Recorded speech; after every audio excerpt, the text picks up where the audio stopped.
In this video, I'm going to talk about the cell theory and certain characteristics of cells. So, first of all, when the cell was first discovered, the scientist called Robert Hooke looked through a microscope and saw a structure. He viewed cork and saw through a light microscope structures that looked like that. And so he saw that it kind of looked like jail cells, rooms, and so he called them cells.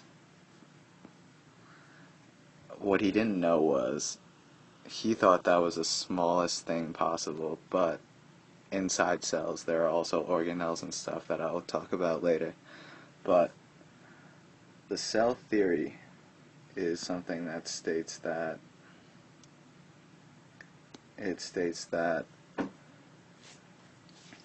cells are the smallest unit of life.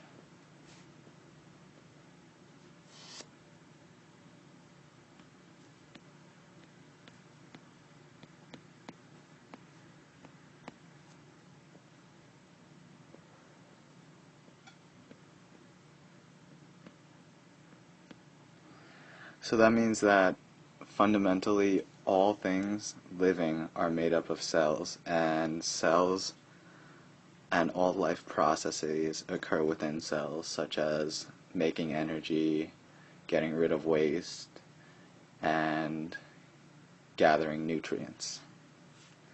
So that's one. Two is all cells have to come from pre-existing cells. Cells come from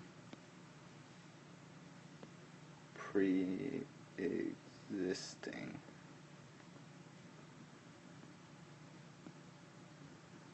cells.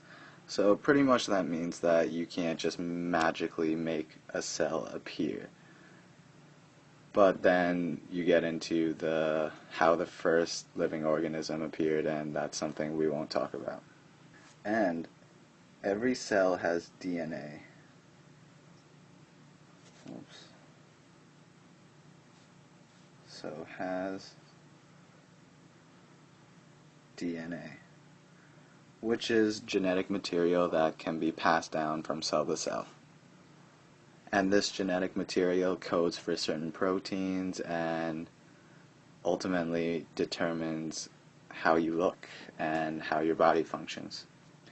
And so now we'll talk about the cell size and how big a cell is. So to get a good idea of how big a cell is, it's pretty similar in size to a human egg.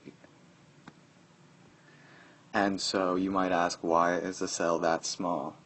Well, there's a formula, and so something that's three-dimensional has surface area,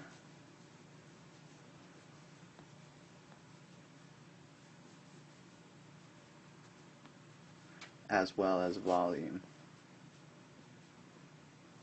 which is essentially, so surface area is like the outer part of it, like essentially what faces the outside, while the volume is essentially the space it takes up. And one thing I forgot to mention was cells are the fundamental units of life. So every living organism is made up of cells, and it's the smallest living thing. So let's imagine a cell as a sphere. So let's pretend that was a 3D sphere. So the surface area, the formula for surface area is 4 pi r squared, with r being the distance, the radius from here to there, from the middle of the sphere to the outer side, while the volume's formula is 4/3 pi r cubed. So right here, the difference is squared to cubed. So therefore, if a cell gets bigger beyond a certain size, the volume of a cell increases much more quickly than the surface area, and so as a result there isn't much exchange going on, and at a certain point, life could not function. So as a result, the surface area to volume ratio has to be high for cells and any living organism to survive and exchange nutrients best.